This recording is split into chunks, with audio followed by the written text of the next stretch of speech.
ये कहानी है एक अमृतशिल्पी जकनचारी जी की, जो एक निर्माणकारी व स्थापति है और उनका जीवन कला के प्रति समर्पित था। वीडियो में आगे बढ़ने से पहले चैनल को सब्सक्राइब कर लें और बेल आइकॉन दबा दें, जिससे कि आने वाली वीडियोस के अपडेट्स आपको मिलती रहें।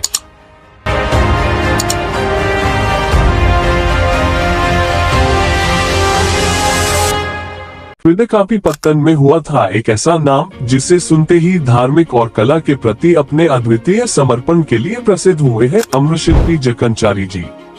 उनका जन्म करीब 800 वर्ष पहले हुआ था, जब भारतीय संस्कृति में कला और धरोहर का सकारात्मक योगदान बहुत महत्वपूर्ण था। जकनाचारी जी का जीवन एक कला भरा कारागार से शुरू हुआ। उनकी भूमिका का पता करते हुए हम जानते हैं कि उनका जन्म स्थान त्रिदिकापीपत्तन को बाद में कैदहाला नाम दिया गया, क्योंकि उन्होंने इस गांव में अपने धरोहर को पुनः पाने का इरादा किया था। जीवन के इस पहले अध्याय में जब जकनचारी मूर्तिकला नक्काशी में लगे थे, वह अपनी पत्नी के साथ एक रोचक संवाद में थे। पत्नी ने उनसे कहा, तुम हमेशा मूर्तिकला में व्यस्त रहते हो, घर की देखभाल नहीं कर रहे हो, तुम्हें घर का काम भी करना चाहिए।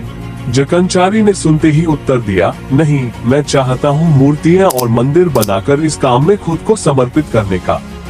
इस घड़ी से ही उनका संबंध एक नए और महत्वपूर्ण युग के साथ बदला, जिसे हम जानते हैं जैसा कि सोमनाथपुरा। सोमनाथपुरा में जब जकनचारी चल रहे थे तो उन्होंने देखा कि एक मंदिर का निर्माण हो रहा है।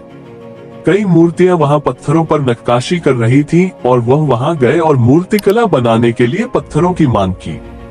इससे अन्य मूर्ति निर्माताओं को छोटे पत्थर मिले और वे बड़े पत्थरों को तराश रहे थे, लेकिन जकनचारी ने इस नए क्षेत्र में अपनी अनूठी कला का परिचय दिया।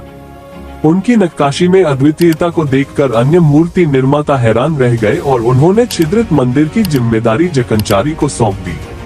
इसके बाद सोमनाथ मंदिर को पूरा करने में लगभग 15 साल गुजरे। इस अवधि के दौरान जब वह अपने घर को छोड़े तब तक उनकी पत्नी गर्भवती थी और 15 साल के इस अवधि में उन्होंने एक बेटे को जन्म दिया, जिसका नाम जकनचारी था।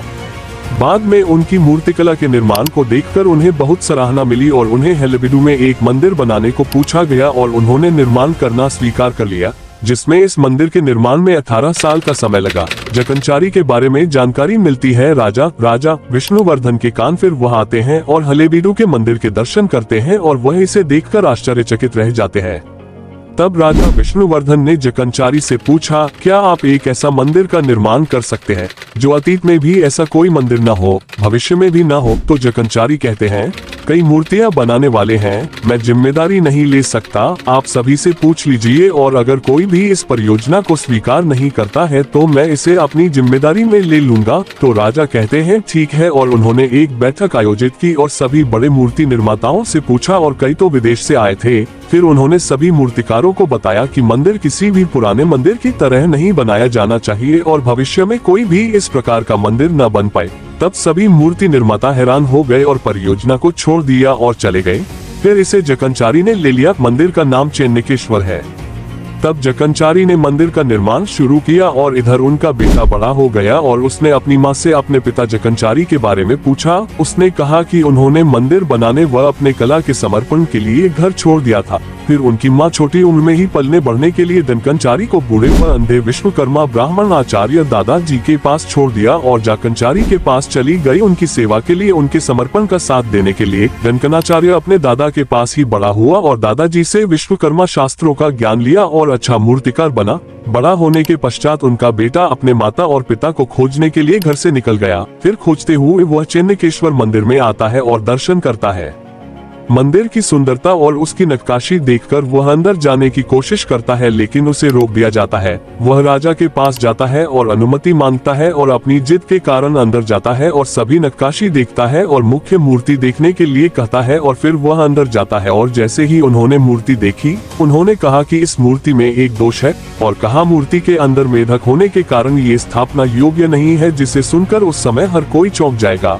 जकनाचारी को नहीं पता कि जकनचारी उनका बेटा है और जकनचारी भी नहीं जानते हैं कि जकनाचारी उनके पिता हैं। तो जकनाचारी कहते हैं, अगर यह सच है तो मैं अपना दाहिना हाथ काट लूंगा।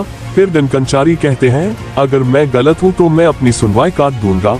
फिर दनकनचारी ने एक हथौड़ा लिया और मूर्ति के पेट पर मारा और अंदर एक मेढक और कुछ पानी था। फिर ये सब देखते ही प्रतिज्ञाकारी जकानाचारी उसका दाहिना हाथ काट लेता है और बाद में दनकनचारी को पता चला कि जकानाचारी उसके पिता है। ये जानकर उन्हें बहुत पश्चाताप हुआ और बहुत रोए बाद में। और जकानाचारी के हाथ में मंदिर की जिम्मेदारी होने के कारण वह अपने कटे हुए दाहिने हाथ से हथौड़ा चलाते हैं और काम शुरू करते हैं। तब एक रात उसके सपने में चेन्नकेश्वर भगवान आते हैं और उनसे कहते हैं कि तुमने अपने दृढ़ संकल्प की वजह से हाथ खो दिया है, इसलिए यदि आप अपने गांव में एक मंदिर बनाते हैं तो मैं आपका हाथ वापस कर दूंगा। और इसके बाद जकानाचारी व दनकनचारी उस मंदिर को अपने गांव में बनाते हैं और पूजन करते हैं, जिसके कारण उन्हें उनका हाथ वापस मिल जाता है।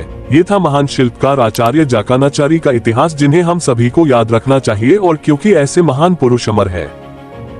जकनचारी की कहानी हमें सिखाती है कि कला और समर्पण की शक्ति से हर कठिनाई को पार किया जा सकता है और एक व्यक्ति जब अपने कला में समर्पित होता है तो उसकी उच्चतम सीमा का कोई अंत नहीं होता।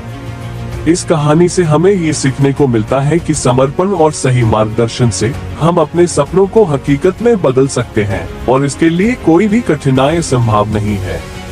जकनचारी ने अपने समय की धारा को तोड़कर कला की उच्चतम चीजें साधी और हमें ये सिखाते हैं कि समर्थन, संघर्ष और समर्पण से भरा एक श्रेष्ठ जीवन बनाया जा सकता है।